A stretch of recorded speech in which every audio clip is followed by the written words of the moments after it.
So good evening everyone, I am Vishal Salsekar and today we are going to discuss the News Today edition of 26th June, right? So understanding and going through this particular document is very important for you because this is going to provide you the insights of this particular day's important events, right? So what we are going to discuss? These are the main news, which is Axiom 4 mission, which is launched, right? Then Salkhan Fossil Park, which has recently been in news with respect to inclusion in the tentative list of the World Heritage Site. Then there has been 50 years of the national emergency, which was promulgated in 1975. Then Cloudburst in Himachal Pradesh, so we are seeing a lot of events like this, so we will discuss about that. And lastly, in the main news is the role of Parliamentary Committee, right? Now there will be certain quick updates also that we are also going to discuss in the needed details. Okay, so let's start the discussion. So the first news which we had to discuss is the Axiom 4 mission of the International Space Station, which is launched. So there has been a lot of delays that were getting observed with respect to launching of this particular mission, right? So finally this has been launched now. So you can see the crew members, which includes the Indian wing commander, which includes the pilot Subhanshu Shukla. Then there has been the other personalities, including the person from Hungary, then the commander Peggy Whitson of US, and also then there is the person from the Poland also. So basically it is a 4-member crew of this particular mission. Now whenever these kind of missions are there in news, certain important things with respect to this we have to have an awareness about. So basically which particular agency is responsible for launching of this particular mission. So in this particular mission we can say that this is a private startup which is Axiom Space along with the SpaceX, of which launching vehicle they had utilized. So it is a cooperation between them. And apart from that, a lot of other space agencies that were part of it. So basically, as there is an astronaut from the side of India also that is part of this mission, so ISRO is also part of it. NASA astronaut is there, so therefore NASA is also part of it. And then there are 2 astronauts of the ESA, which is the European Space Agency, which is also part of this particular mission. Apart from that, there is Axiom Space, which is the private startup.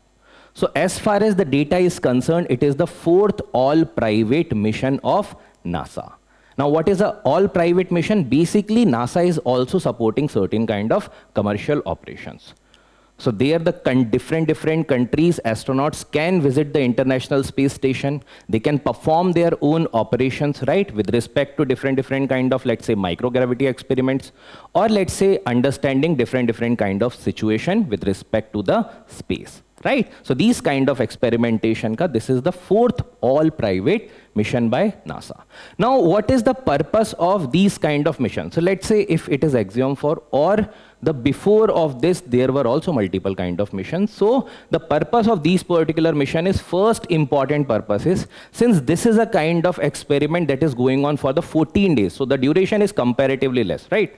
But let's suppose tomorrow if there will be a long duration mission that have to be launched with respect to the space missions, so in that particular case, all these kind of parameters have to be aware of. For example, how the impact of the microgravity on different kind of things, how different organisms are going to react in those kind of limited gravity wala situation. What will be the impact on the organism? What will be the impact on the species? So these all kind of things we will be getting to know by conducting the microgravity research. So whenever these astronauts are going in the space, they are taking these kind of modules along with them. Apart from that, there are also impact on the certain kind of like technological aspects, even on the human also. So what kind of implications it is going to cause in the long term, that also can be depicted in the form of technology demonstrators that we are seeing in these particular missions.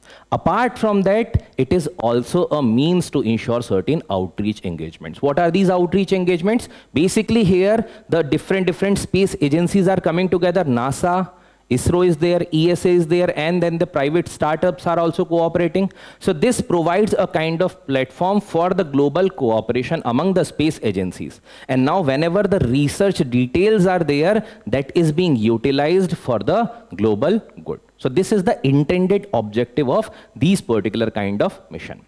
Now, when we talk about the Indian astronaut Subhanshu Shukla, so he is the second person to visit the space, but not the ISS, because ISS was established only from 1998 onwards. So the first astronaut from the side of India to go to space was Rakesh Sharma in 1984. We will discuss about that also. But before that, let's discuss about what is the significance that India is going to get after this particular mission. So the first important significance is understanding of the life in space. So as I was talking about the understanding of the microgravity, that how different kind of organisms are going to react, what will be the impact on evolution, what will be the characteristics changes that can be observed in different organisms, on their growth, on their different kind of behavior. So all these kind of things, now from our own person's availability in the space, we are going to know all these kind of things in the first-hand manner. So this is also very important thing in order to understand how the life will be there in the space. The second important thing is advancing the science and inspiring the innovation.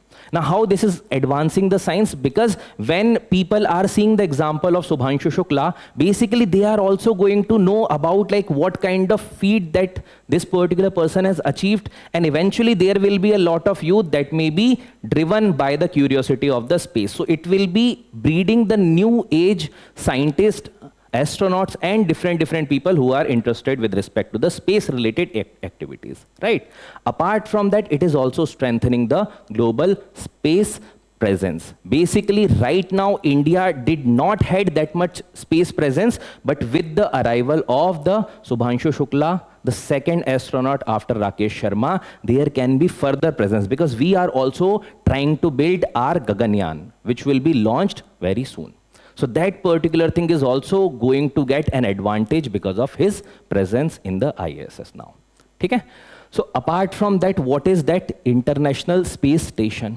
So basically, like you are seeing any other kind of satellite, it is also a kind of satellite, but the satellite is habitating certain individuals also.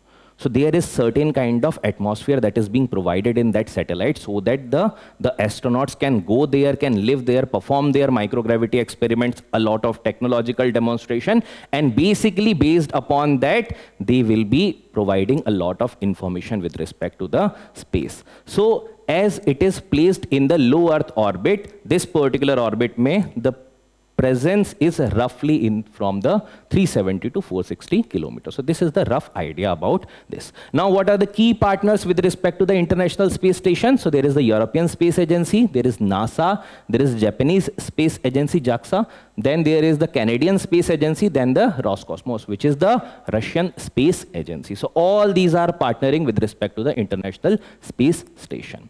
Now, the first component means the first part that became eventually the International Space Station went to space in 1998. Means 1998 ke pehle it was not the International Space Station. Different countries, for example, US and Russia, which were fighting with each other with respect to the space related things also, they had their own modules that were keeping the astronauts. So when Rakesh Sharma visited the space through the Soyuz platform, so it was, he visited in the Salyut 7 International Space Station. It was not the ISS of the present day, it was the Salyut 7 Space Station, right? So we have to have an awareness about this, that when he visited to the space, there was no this International Space Station, right? So there can be UPSC prelims question based upon this, that he is the second astronaut to visit the International Space Station, which is partnering with these particular countries. Then the answer will be wrong, because that time it was basically the USSR and India's ISRO which was partnering for that particular mission, right? So this was the first article. The next article is that Salkhan Fossil Park added to the UNESCO's tentative list for the World Heritage Sites. Now, many a time in the newspaper, in different documents, you might have seen the term World Heritage Site, right? And also sometimes we are coming to know about the tentative list. So what are these particular things and how that functions, how a site is being included first in the tentative list and then eventually that become nominated site and eventually that can become the World Heritage Site also in the future. So right now the site in the news is the Sonbhadra Fossil Park, which is also known as the Salkhan Fossil Park. So it is situated in the Sonbhadra district of the Uttar Pradesh, right? Now, with respect to the Salkhan Fossil Park, before discussing this, let's discuss what is the tentative list of the World Heritage Site. So, whenever a site had to be nominated to the World Heritage Site list ka category, first that particular site had to be included in the list of the tentative list. What is this particular list? So country can nominate certain sites or put certain sites in the tentative list. Now, what is the importance of this? Because for getting nomination, a site should be part of this particular tentative list for at least 1 year. Then only the site can be nominated for getting the recognition of the World Heritage Site. Right? That's why first the site is getting included in the tentative list, then there will be nomination of that particular site. Then eventually there will be award of the World Heritage Site, right? So this particular Salkhan Fossil Park, now you might be wondering that what is a fossil park? You might have heard of the National Park Wildlife Sanctuary. What is the fossil park? So basically, as the kind of world that we are living in, the earth we are living on, that had evolved over a period of time, we have seen different eras, right? So in order to understand that how human and different other kind of species have evolved, and even before human being, a lot of different phases of life that have evolved, these fossil park have different kind of fossils of those particular eras or time period. So this fossil park has the fossils of the plants, animals preserved in them. So basically this Salkhan Fossil Park is situated in the Kaimur range, which is the part of the Vindhyachal range, right? Now this is situated near the Kaimur Wildlife Sanctuary. So the area which we are talking about is nearly southeastern Uttar Pradesh and the adjacent area of the Bihar. Okay, because UPSC sometimes tend to ask about the locational aspects also. Now the fossil, the time period of the fossil which are available here is roughly 1.4 billion year. Okay, so that is basically the time period of the Precambrian era. Now there has been also the recognition that can be provided with respect to the geo-heritage site. What are the geo-heritage sites? So geo-heritage sites basically talks about the evolution of the earth, how the earth have evolved, different forms of life have evolved from the time period of the bacteria, then the complex kind of species including the human beings, how that evolution had taken place, right? Now the frameworks in which this particular site is there, geo-heritage sites under the IUCN ka list, which is providing the guidelines for the evolution of life, and also the UNESCO 2021 framework on the earth history and life evolution. So this particular site is also eligible for these particular recognition, right? So the criteria it is fulfilling for these particular sites also. Now the feature, when we talk about the feature of this particular site, the stromatolites are the important feature of this. Now, what is this particular word? Basically, you might be seeing different kind of rocks in some form of strata, right? Some kind of sedimentary rocks you might have observed, right? So, उसमें क्या होता है? Whenever there are sedimentary rocks, they are arranged layer by layer manner में also. So, basically, whenever there are, suppose करो, there is a rock over which there might be certain kind of cyanobacteria or let's say the algae that is being deposited. Over a period of time, there is another rock structure that is deposited over it. So basically this is going to provide you an idea about how the oxidation, how the availability of the oxygen had impacted those particular things, and through which we are also getting to know about the age of these particular rocks. So it is also talking about the great oxidation event, because whenever these kind of microorganism and organisms are available, we are also getting to know that how the photosynthesis and different other kind of activities that were performed and through which the life have been evolved in the form of the complex forms that we are seeing right now. Okay? So basically this is with respect to the Salkhan Fossil Park. Now why and how that particular thing is important? First, it will be helping us in understanding the early environment, like how the complex forms have been evolved over a period of time. So stromatolites forms, for example, in the form of domal structure, for example, like the domes के form में arranged होते हैं. Like this, you can see in this particular image, you are seeing different kind of structures. So these depict different kind of development over different ages. ऐसा नहीं कि everything had been done in single day only. It was the impact of, let's say, water, air, and different other agents over a period of time. And also the fossils deposited over a period of time. So you will get to know an idea about the entire spectrum. And also like domal, columnar, and the stratiform, like in the form of strata, in the form of columns, in the form of domes. So everything talks about like different action of, let's say, water, air, or different other agents. The next is filling the Precambrian gap, because we know that roughly 85% of the Earth history is the part of the Precambrian era. And we do not know that much about that particular era. So this is going to talk about or provide the details about that Precambrian era that will be helpful for understanding the evolution of the Earth in the more complex forms. Now, apart from this, what are the UNESCO's World Heritage Sites? Since it is included in the tentative list, UPSC has the tendency to ask these particular things. I'm giving you one example. For example, last year Garba got inscribed in the Intangible Cultural Heritage of the UNESCO. Now, when it got inscribed, UPSC had asked the question about that. When the Hoysala temple architecture got included in the World Heritage Site, UPSC had asked the question about that. So basically, UPSC can even ask the static question like the UNESCO's World Heritage Site. So this can also be a probable question from the side of UPSC.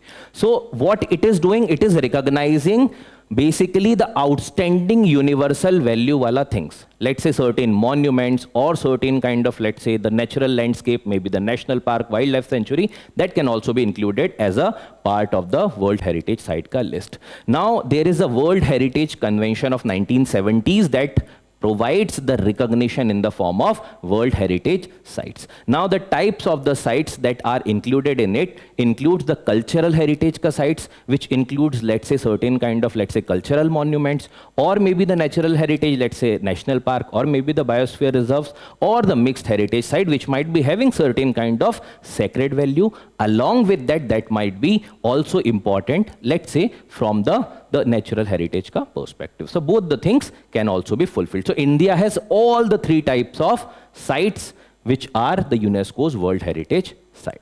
Okay.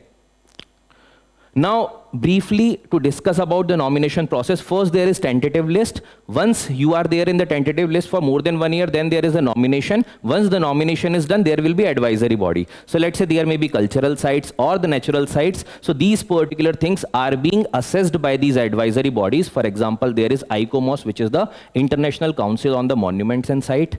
IUCN, which is the International Union for the Conservation of Nature and the Natural Resources, and then ICCROM, which is the International Center for the Study of Preservation and the Restoration of the Cultural Property. No need to remember the entire details about these bodies, but yes, there are advisory bodies that are advising this particular convention that whether these sites fulfill the criteria. Once this is done, there will be World Heritage Committee ka meeting. Every year they are meeting and then they are deciding basically if the site is fulfilling all these categories, whether we have to include this site or not. So 2024 mein they met in the New Delhi, right? And lastly, based upon the criteria of selection, they are selecting site. So the nominated site can be selected based upon the criteria. Is it clear? Next article which we have to discuss about is the national emergency. So yesterday, the national emergency that was promulgated for the first time on the basis of the internal disturbances. Now there were three criteria that were provided at that point of time: war, external aggression, and the internal disturbances that was available when the constitution was formed. But then that might be utilized for certain kind of other purposes, and that was utilized later on. And 1975 when the national emergency was applied, and that was not for the first time that national emergency was applied. In the 1962 also, when there was war with China, even 1971, when we were at war with Pakistan, and then eventual creation of the Bangladesh that was there, at that point of time also there was promulgation of emergency. but they were the war and external aggression. Now the internal disturbance, 1975, 25th June, when it was promulgated, the country had seen a lot of issues, and even with respect to constitution, that this particular provision is subjected to misutilization.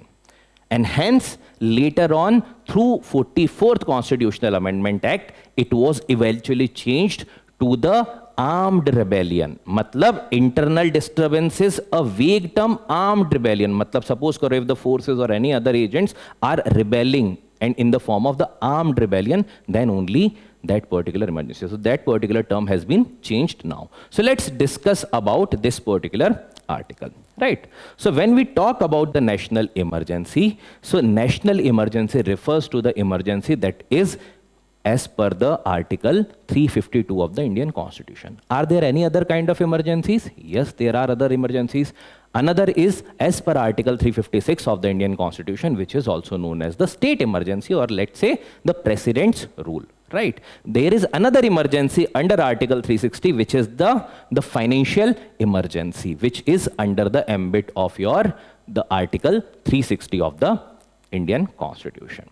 Now, the nature of Indian states provide comparatively wielding more power or giving more power to the center in these kind of exceptional situations, right? So you have to have an awareness about that whenever these kind of exceptional situations happen, whenever there is national emergency, or let's say the emergency of the states, which is basically president's rule, or the financial emergency, at that point of time, central government has comparatively more power over the states, right? So with respect to national emergency, the provision is included in Article 352, right? The grounds are war, external aggression, and the armed rebellion. It is being replaced in the 44th Constitutional Amendment Act, and now the internal disturbance has been changed to the armed rebellion, right? Then the proclamation of the national emergency. Who can proclaim the national emergency? It is by the president.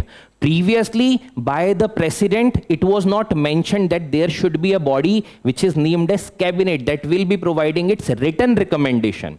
So that was misutilized, and now after 44th Constitutional Amendment, there have been a specific aspect added to the Constitution that the proclamation of the national emergency can only be on the written recommendation of the cabinet. Yes, the cabinet is chaired by the Prime Minister, but the cabinet recommendation should be there. That means not only just by the advice of Prime Minister, it has to be the written recommendation of the cabinet. Now the previous instances we had talked about, types of emergency we have already talked about. Now with respect to the approval of the emergency, once the president promulgates the emergency, president applies that particular emergency, is the emergency continuing for a long period of time? Let's say it will continue forever? No. The answer is no. It will continue for 1 month. Within 1 month of time period, it has to be approved by both the house of the parliament, right? So parliamentary approval is needed. Now, what kind of majority is needed in this particular case? The special majority is needed in order to apply the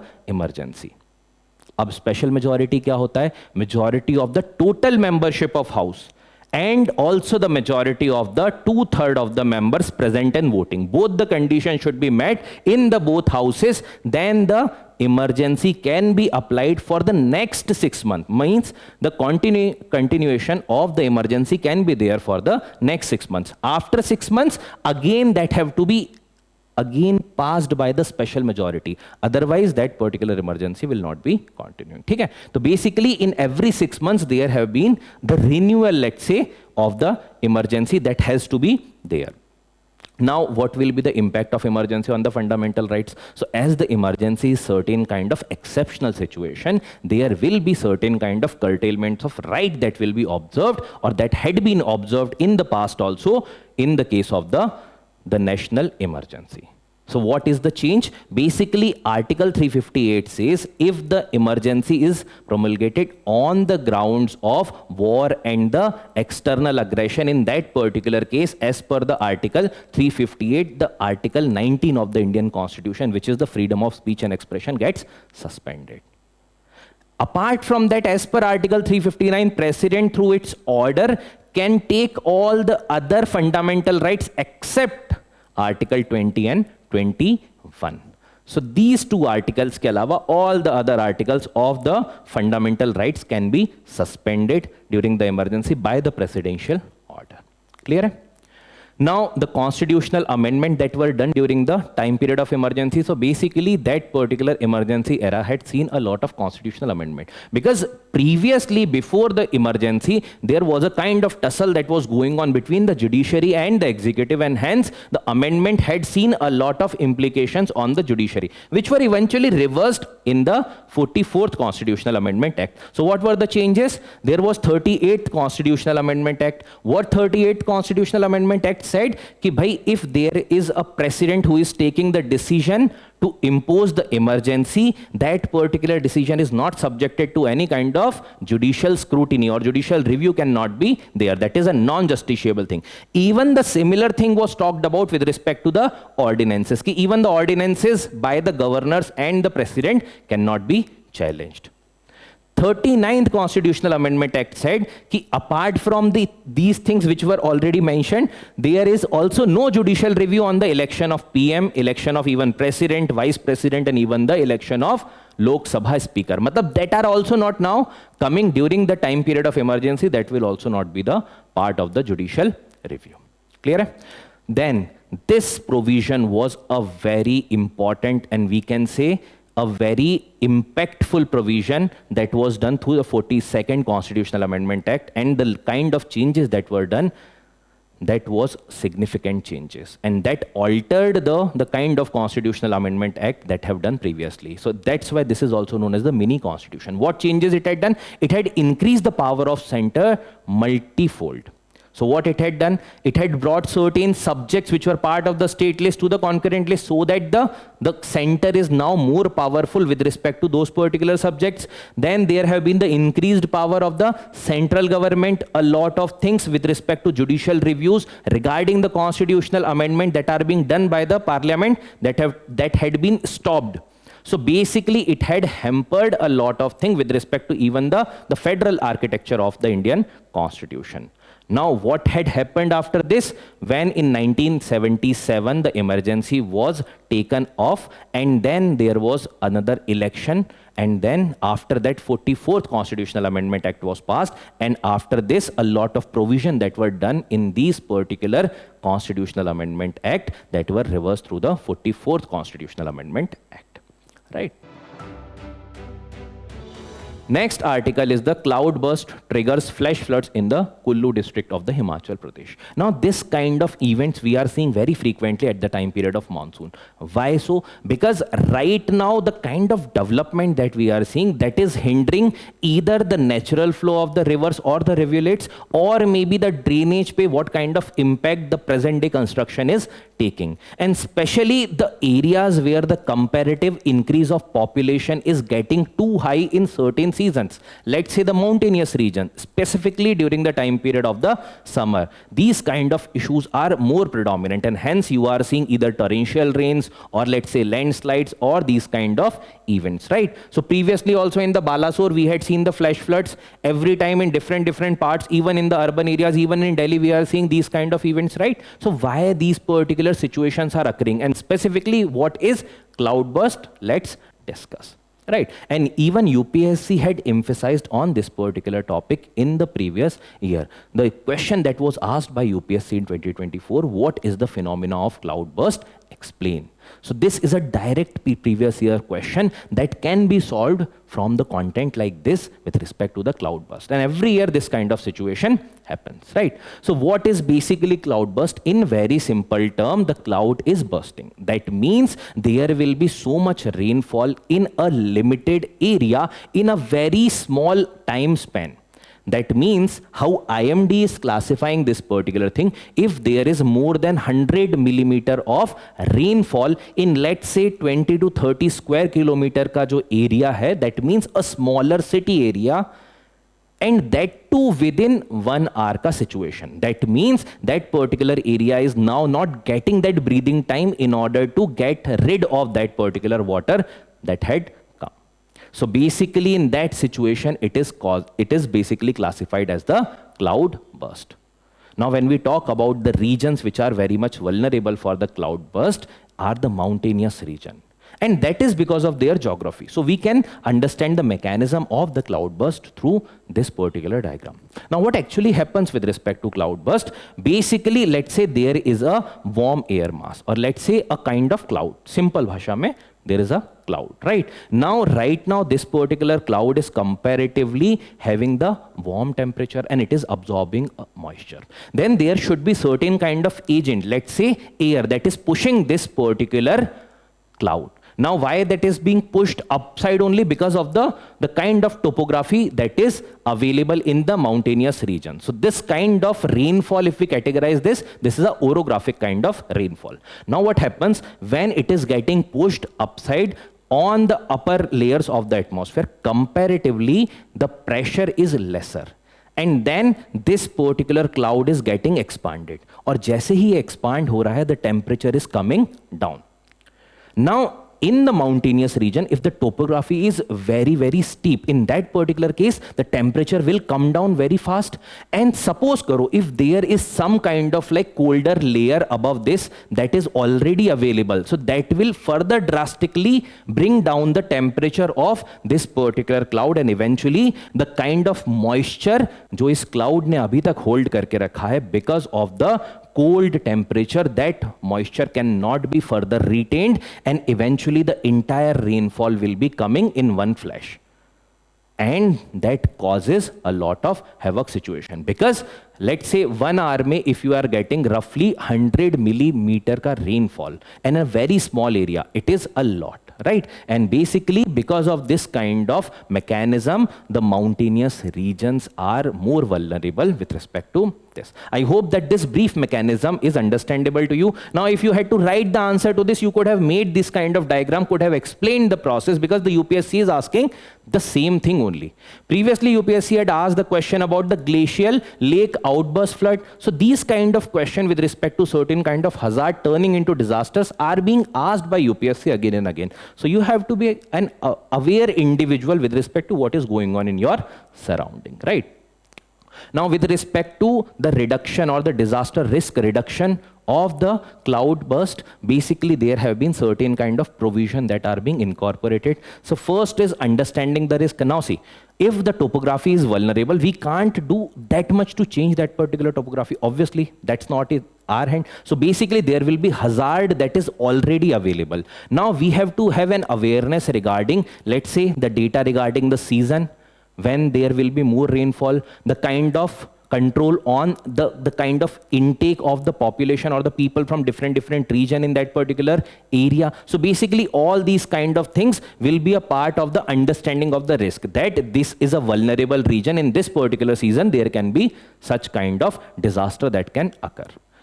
Then investing in the disaster risk reduction. When there can be a disaster, obviously that particular hazard will turning into certain kind of disaster, but the kind of volume of the disaster will be more if the loss of life, loss of property will be more. So we can adopt certain kind of disaster risk reduction wala technique, so that we can maintain, let's say, in this particular context, the drainage plays a very important role. Rivers and rivulet plays a very important role. So if those are properly functioning, if before the monsoon only, if those particular things should be worked upon, then in that case, the disaster can be reduced or the impact can be reduced. Lastly is the capacity building. If the locals are not at all aware regarding how to deal with these kind of situations, then obviously the system is going to get collapsed. So basically locals also should have an awareness regarding these particular things. So the capacity building have to be further focused upon. So these are the National Disaster Management Plan ka guideline with respect to the cloudburst.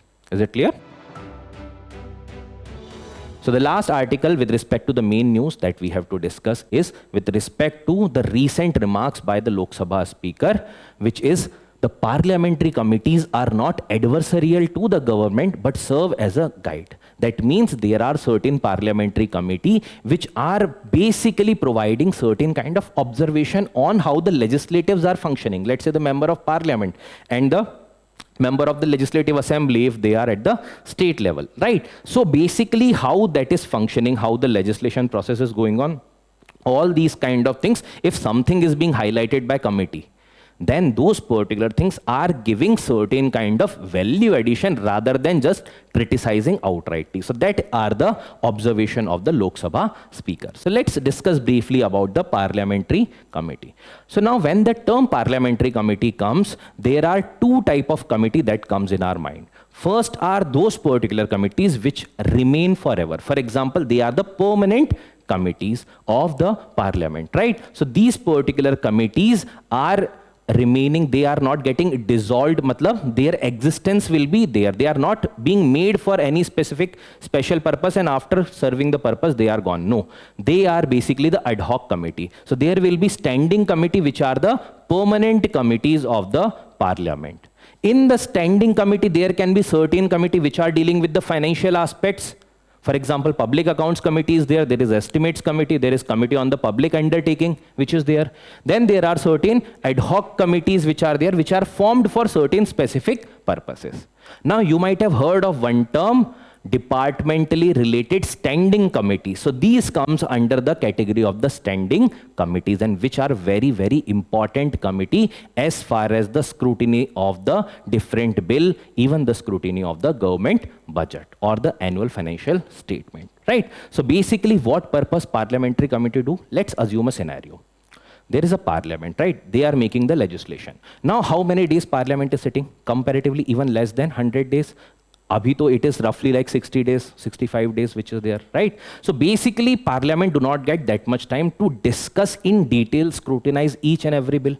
So there are different committees of the parliament, including the departmentally related standing committees, and even sometimes some ad hoc committees, which are there. Basically, they are scrutinizing the bill in depth in order to give an idea about what government is doing, ensuring the government's accountability, and also highlighting if there are some new things or certain kind of modification that can be done. So they can also check on the government. So basically, these are the accountability mechanism for the government, so that they should not be overriding everything, right?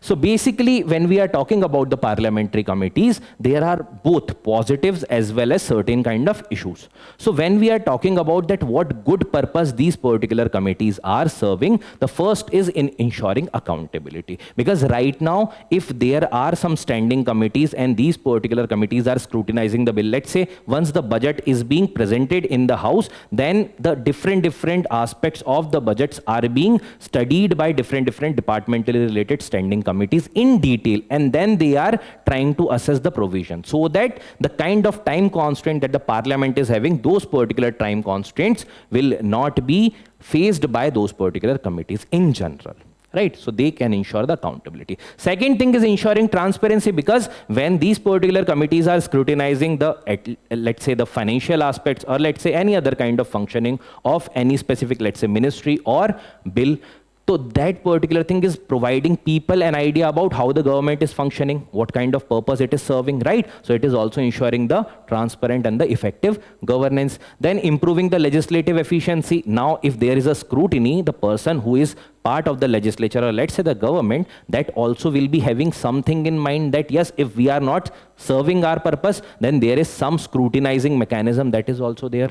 So it is also improving the legislative efficiency. Then building consensus. Now generally, with respect to this committees, like let's say departmentally related standing committees, they are functioning in a closed room kind of format. For example, suppose if there are 31 members in a departmentally related standing committees, they come from different parties. They are not at all minister, मतलब उनमें से कोई भी minister नहीं है, but they are coming from different parties. Now, when they are discussing about the bill, that is away from the party lines, right? So there can be a chance to build the consensus on any specific issue, or let's say if want to provide certain kind of alternative, that also can be provided as a part of consensus. Last important aspect is that engaging with the domain expertise. Let's say if the bill is concerning with the telecommunication, or let's say the bill is concerning with privacy, or let's say it is concerning with maybe certain kind of technological aspects. So you can invite those domain expertise people in presence of those particular committees, and those committees can discuss with them that what kind of implications these bills are now going to face, या फिर जो provisions बनाए जा रहे हैं, how they are going to change or alter the system. So these domain experts can provide further insights on the legislation that the government is doing. But there are certain issues also. First and foremost issues is majority of the recommendation of these particular committees are not binding in nature. Matlab they are just giving the recommendation and that is up to government whether to accept them or not. Then there are short tenure, let's say these particular departmentally related standing committees has the tenure of 1 year. So every 1 year में there is reconstitution. तो कोई बहुत ज़्यादा value add नहीं हो पाता in that 1 year. Then there are delays also. Many a time the committees are formed at a comparatively delayed, तो कम time मिलता है. Then there are low attendance, so there are datas available that roughly less than 50% of the members are attending those particular committee meetings. The member of parliament are not even taking that particular task very, very seriously. Then the declining number of bills being referred to. So this is specifically with respect to certain committees which are scrutinizing the bill. So there are joint parliamentary committees, even the select committees that are formed time and again for scrutinizing certain bills. But generally the bills are not being referred to those committees. So there is a data that in the 17th Lok Sabha, roughly 16% of bill were referred to the committees for the scrutiny. That means comparatively very, very less number of bills. If we talk about the 14th Lok Sabha, it was roughly more than 60%. That means if the more bills are being placed in front of those committees, there will be more scrutiny and all these kind of benefits can be got. Apart from that, there was Venkat Chaleya Commission that was there, formed in 2000, that gave the recommendation that these committees are also facing issues. Let's say there are short tenure, there are resources constraint, the financial unavailability is there, even the infrastructural issues. So basically, apart from these are also the issues. So you can quote this particular committee that gives further weightage to your answer. Even the data fact examples are doing the value addition in your answer. And then there can be a very easy question at the same time, very good question in the form of the departmentally related standing committees, and UPSC can ask these kind of questions. So you should be having an awareness and idea about these particular commissions, even from the static perspective. Now let's discuss briefly certain kind of quick updates that we had to discuss for the today's news. The first news in this is the North Atlantic Treaty Organization. You might have heard of this particular body again and again, NATO, right? So this NATO is there in news and more predominantly after 2021-22 when there was a Russia-Ukraine war that have been started, right? So basically this is a organization, or we can say a body which was formed after a North Atlantic Treaty, which is also known as the Washington Treaty. And the mechanism on which this particular body is functioning is the collective defense. What is this collective defense? Suppose karo, there are 32 members. एक member का किसी country के साथ झगड़ा हो गया. Let's say a member country, let's say United States only, and some country invaded or let's say attacked United States. So now the entire group, as part of the collective defense, entire group should be considering that particular attack in all 32 countries, and then they have to respond to that particular attack. So for the defense and certain other purposes, they are acting as a one unit, right? So basically the purpose for which this was established in 1949, because 1945 के बाद world started getting divided into two blocks. One block was led by USA, which was the capitalist bloc, and another was led by USSR, which was the socialist bloc. So then these particular countries which were under the ambit of the capitalism, they formed the NATO in order to ensure that there should not be any kind of incursion from the side of USSR. Now there must be certain mechanism that the USSR must also be devising, right? So in 1955, they come up with the Warsaw Pact. That was the similar kind of things like NATO. So Warsaw Pact was of USSR and US and the allies ka, there was NATO. Now the headquarter is in Brussels, Belgium, right? Nature is political and military alliance, 32 member countries. Recent inclusion in is the Sweden, right? Next article is the Paris Agreement. Now the Paris Agreement also, that is again and again in news. Why? Because that was a major agreement that put the binding commitment on the countries with respect to the kind of greenhouse gas emission, as well as adopting certain kind of contribution that these particular countries are doing.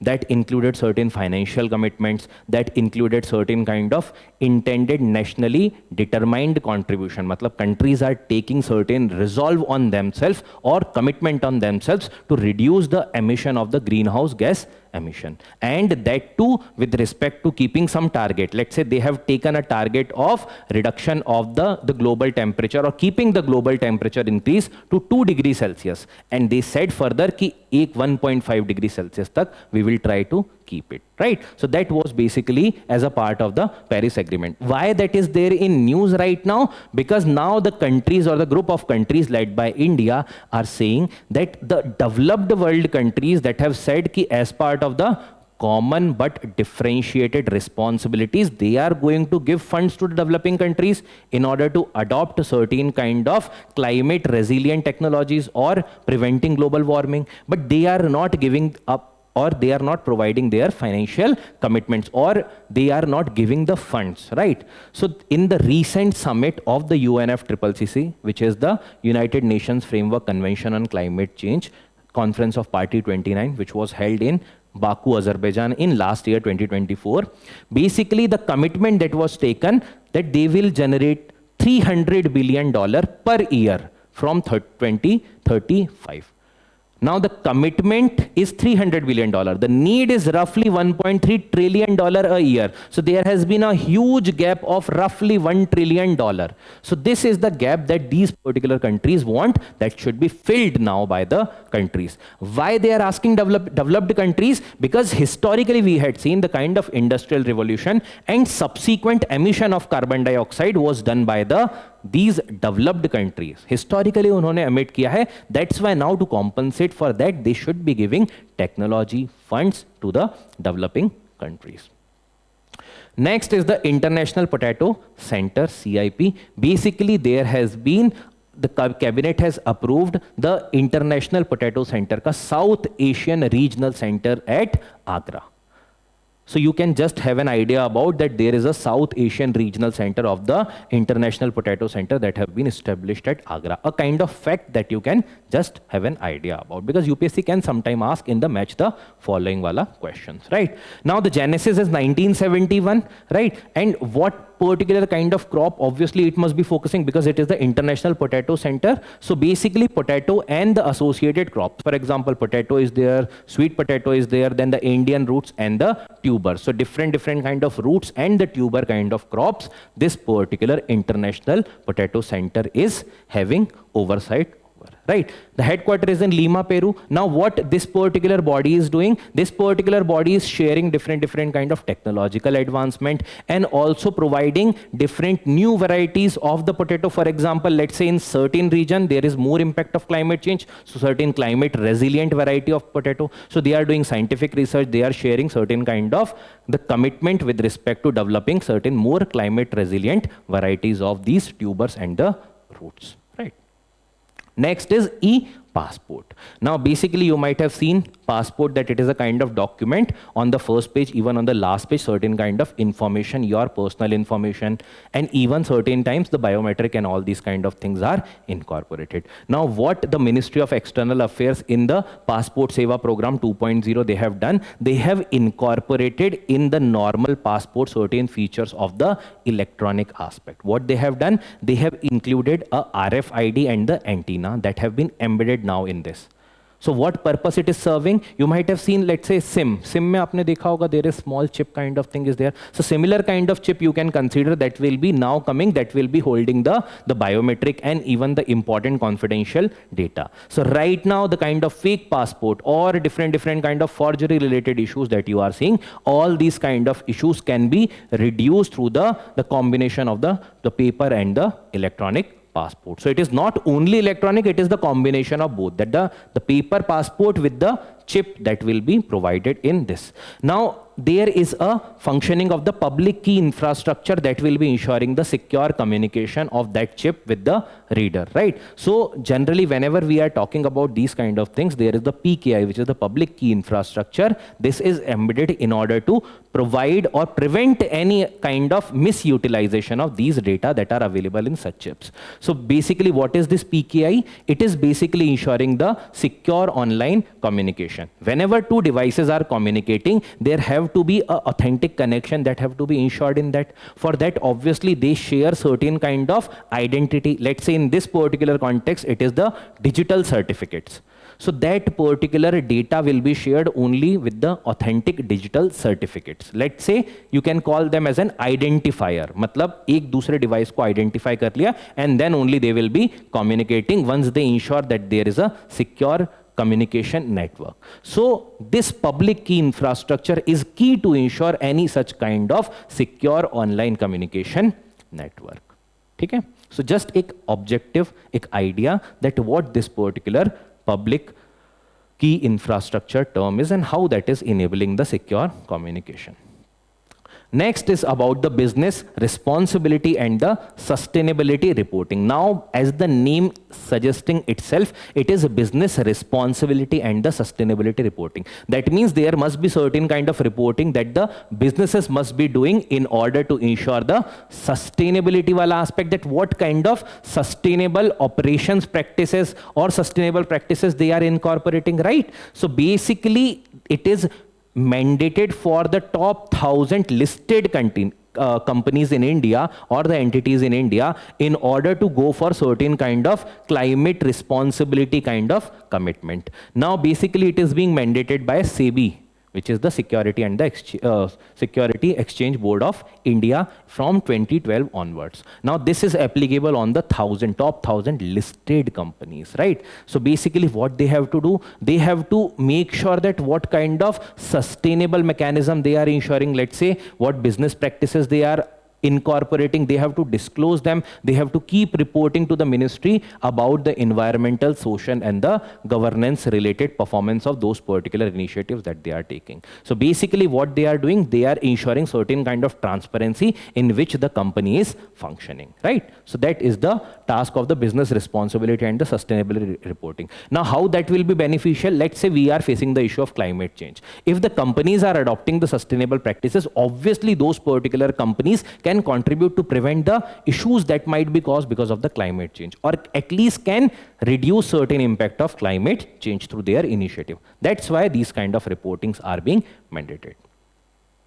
Next is the enhanced rock weathering. So basically rock weathering you might have heard of with respect to the geographical topic, right? In the rock weathering, what we are seeing basically whenever the rock weathering is being observed, generally with the inclusion of carbon dioxide that is getting dissolved with water and certain other chemicals, they are causing the rock weathering. So basically what that particular process is doing, that is sequestering some amount of carbon.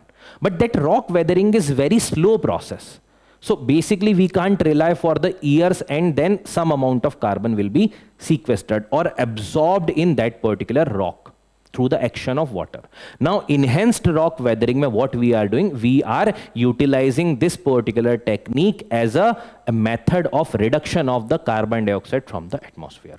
How we are doing that? So there are certain rocks that specifically highlight some property in order to absorb more amount of carbon dioxide or at least getting weathered very easily. So what these are in this particular process we are doing, we are crushing those particular rocks, spreading that rocks in a larger area. Then whenever the rainfall will be there, rainfall will be getting the carbon dioxide along with this, and also when the weathering process will start, that will attract more and more carbon dioxide. There will be a chemical reaction and then the weathering will be continued. So basically what it is doing, ये carbon dioxide को absorb कर रही है at comparatively larger scale. Because right now what you have done, you have artificially enhanced this particular process by including certain kind of specific rocks which are mastered in it. So for example, olivine, which is weathering very, very quickly, and also if spread in the ocean region or the ocean bed, that can reduce even the ocean acidity. Sometimes even the basalt is used. Basically that does not capture only carbon, but that also ensures that the soil, because suppose if you are using it on the farmland, so basically you can't use any such kind of like rocks which are hampering your crops, right? So basically in that context you have to utilize some rocks which are helping even with respect to your crops. So basalt is providing that particular thing also. Okay. So this is the method that is being utilized to capture the carbon. There are many other methods that previously were used, like the iron fertilization. Just have an idea about those things. For example, sometimes in the marine ecosystem, we are spreading certain kind of iron particles, and that is further increasing some kind of like algae or let's say the floating vegetation, and that is sequestering more carbon. So a lot of technology like this are being utilized for the sequestration of carbon. Next is the weight loss drug. Just a reference have to be provided regarding this. So there is a Danish pharmaceutical company, Novo Nordisk, which has made the weight loss drug, which is Wegovy, which is a semaglutide. The drug name is the semaglutide. Wegovy is its brand name, right? So that particular company, Novo Nordisk, has made this particular drug. Now, how this particular drug is functioning for any kind of weight loss drug, how they are functioning, basically what they do, they tend to reduce your appetite, because the kind of hormones that are secreted and that tend to tell you that you are hungry, you have to eat more food. Now these particular drugs basically suppress these kind of appetite. So aapko bhook hi kam lagegi, that means you are now going to get comparatively lesser food, and in that particular process, these particular drugs are going to help. Clear hai? So basically other drugs are also there. For example, Monjaro, that is another drug that was used previously. Next is the Brent crude. So basically, since when the war was started in the Middle Eastern region, every day we were knowing or getting to know about that if the war will escalate further, it might even lead to either tanker war, like when the countries are bombarding each other's tanker, or suppose if the Strait of Hormuz get blocked, then the oil ka access will be reduced, there will be increase of the oil prices. But from last 2 years, since when the ceasefire was comparatively announced and then even followed to some extent, there have been now chances that further escalation might not be there in the recent future, right? So in that particular case, what is going to happen, that now the market is reacting, and the price of oil, which grew in some recent days, now they are coming down again. So basically there are certain kind of benchmarks that are deciding these particular kind of prices. Obviously the demand and supply wala thing is deciding the price, but these are being calculated by certain benchmarks. So there is basically this particular Brent crude wala benchmark, and then there is another benchmark which is the West Texas Intermediate, which is basically followed by the US. So this WTI West Texas Intermediate is being used by the United States, and the other, which is the Brent crude benchmark, that is being utilized by the countries of the Europe, even the countries of the Middle East, and even the countries of the Africa, right? So these are different benchmarks. Now for what these benchmarks are, these particular benchmarks are there for the crude oil. And which kind of crude oil? This is the light and sweet kind of crude oil, which is comparatively easy to convert into the kind of the petroleum and the other things that is comparatively easy from these. Okay. So whenever the war is getting comparatively slow or reduced, there will be comparatively stability in the market, and in that particular situation, there will be reduction of the prices of these kind of things, let's say oil or natural gases. Next article, I think this is the last article. So AI-powered advanced traffic management system is being enabled. So Dwarka Expressway has become the first in India to get an AI-powered advanced traffic management system.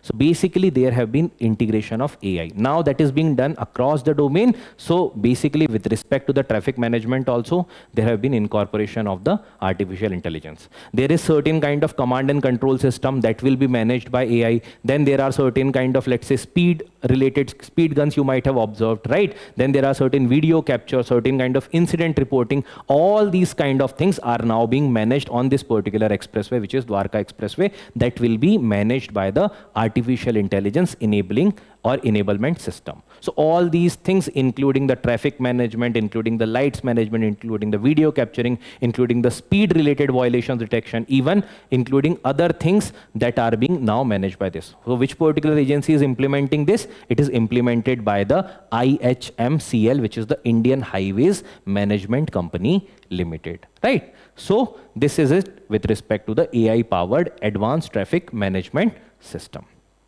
So now as last discussion maybe I have emphasized upon this thing. Now that you have gone through the entire news today of today, and you might have also, I'm presuming that you might have referred to the newspaper also. Now this is the good time to you to go through these particular tests. So for both MCQs as well as for the subjective question, you should be appearing and then try to assess yourself that out of the stipulated question that are being provided to you, how much you are scoring correctly. And that gives you an idea about how much you are aware and applied about the current affairs of that particular day. Because it is at the end of the day, it is not a competition that how many minutes will be needed. It is about how much you are able to utilize out of those particular minutes into the actual practice. And multiple revision ensures a better result with respect to examination. Okay? So I hope with respect to today's news today, the things are clear to you. Thank you.